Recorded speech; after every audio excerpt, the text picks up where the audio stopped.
justiça italiana, que publicou os motivos para barrar a extradição de Zambelli. Segundo a justiça italiana, Moraes foi vítima e juiz no caso. Interessante a gente falar sobre isso, Adriles, porque já tinha acontecido um recado dos Estados Unidos em relação a esse comportamento do ministro do Supremo Tribunal Federal. Agora mais um recado, Adriles, dessa vez da justiça italiana.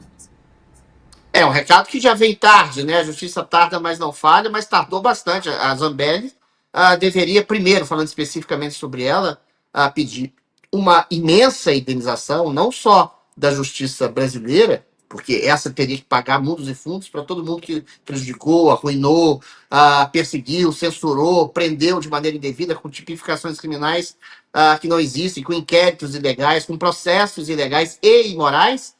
Mas a justiça italiana foi muito leniente e complacente em relação a esse desvio total, absoluto, de conduta do senhor Alexandre de Moraes, que já não era novidade, né? Só para ter uma noção, foi na Itália que aconteceu o famigerado caso de um homem que levantou um dedo em riste ou alterou o tom de voz com o Alexandre de Moraes, e ele colocou esse homem no inquérito do fim do mundo, fazendo busca e apreensão na casa dele, achincalhando ele, expondo esse homem em nível nacional, quase que arruinando a vida desse homem.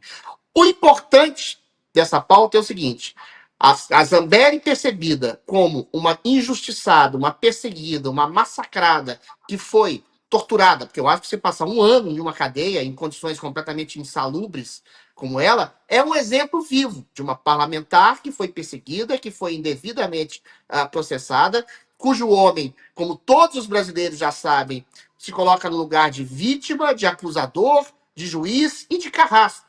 Ou seja, a ilegitimidade do senhor Alexandre de Moraes reverbera pelo mundo inteiro. O Departamento de Estado americano processa esse homem, vai atrás desse homem. É um homem que não respeita exatamente a própria jurisprudência constitucional do Brasil, não respeita os limites territoriais do Brasil e quer impor leis absolutamente draconianas e perseguições a asilados políticos, a exilados políticos, a empresas norte-americanas. Ainda hoje a gente tem o processo lá junto com o Flávio Dino de querer impor sanções absurdas às redes sociais, que são o espaço legítimo da voz popular, e eventualmente isso se coloca cada vez mais claramente, não só para os Estados Unidos, para a União Europeia, para o mundo inteiro.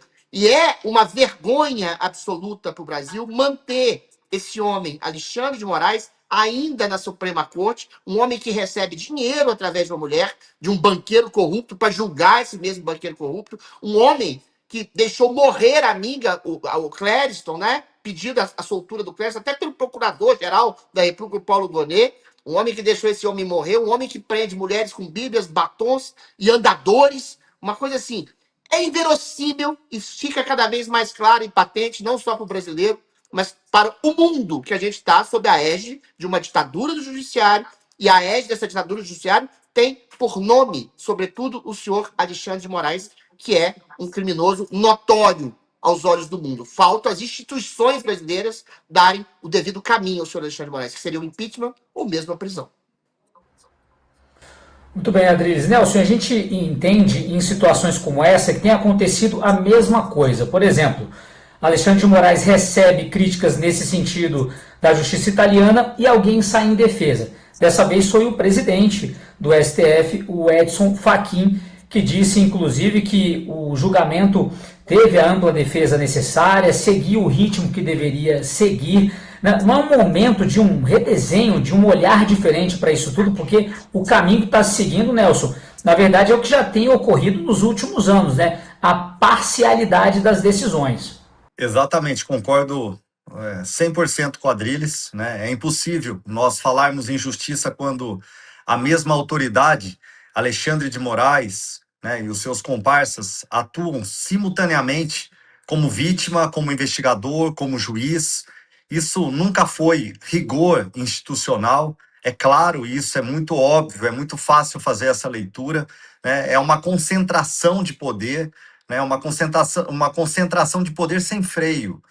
E aquilo que o Adriles falou, da Carla Zambelli está sendo perseguida, eu acho bem interessante.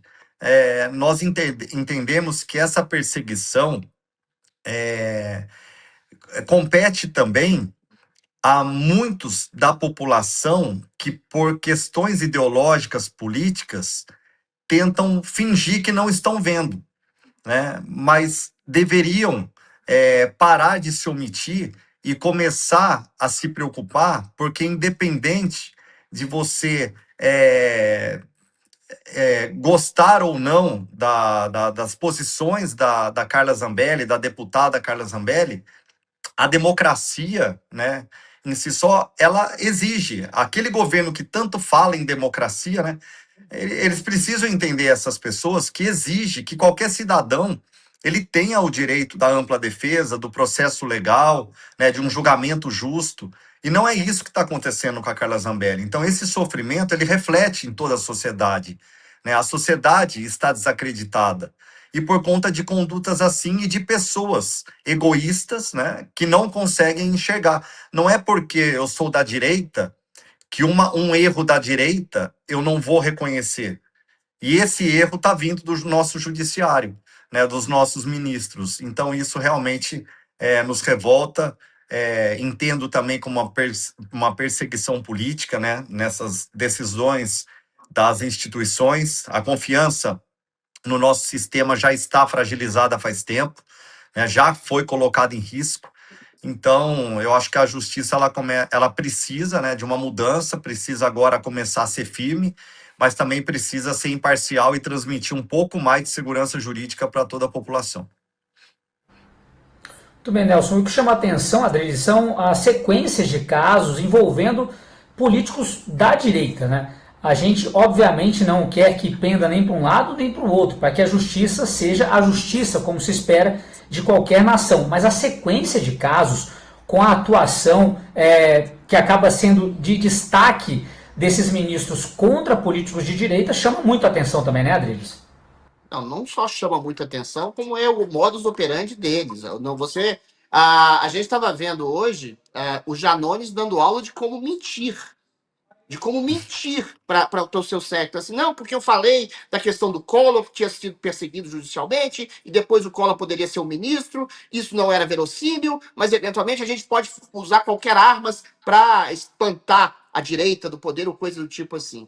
Eu fui censurado à época do pleito de 22, porque eu disse que havia uma tendência eleitoral do TSE, que é o puxadinho do STF, e que havia censura. No dia seguinte fui censurado. Ou seja, tautológico. As pessoas...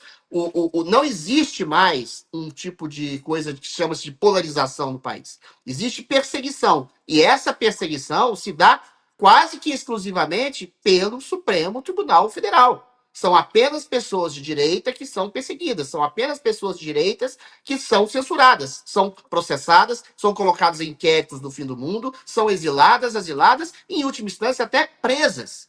Ou seja, o Tribunal Superior Eleitoral, que foi um puxadinho do STF, e o STF se transformaram em um tribunal de inquisição político, em que Deus seria o PT, que eles tiraram o Lula da cadeia para favorecê-lo durante uma campanha eleitoral, e o demônio seria a encarnação da direita, que eles chamam de bolsonarismo, de golpismo. O golpe está dentro do seio do Supremo Tribunal Federal. Golpe é você censurar e perseguir e massacrar vozes, é você colocar não só a liberdade de expressão em xeque ou tolhida, mas colocar pessoas na cadeia, senhoras com bíblias, batons, uma senhora que foi libertada recentemente para cumprir prisão domiciliar, condenada a quase 20 anos de cadeia, com andador, com 73 anos, acusada de ataque violento ao Estado Democrático de Direito. Ou seja, a Suprema Corte Brasileira se transformou num tribunal de exceção que comanda com mão de ferro, de maneira autoritária, autocrática, ditatorial e tirânica o país e que promove perseguição exclusiva à direita brasileira. É isso que acontece.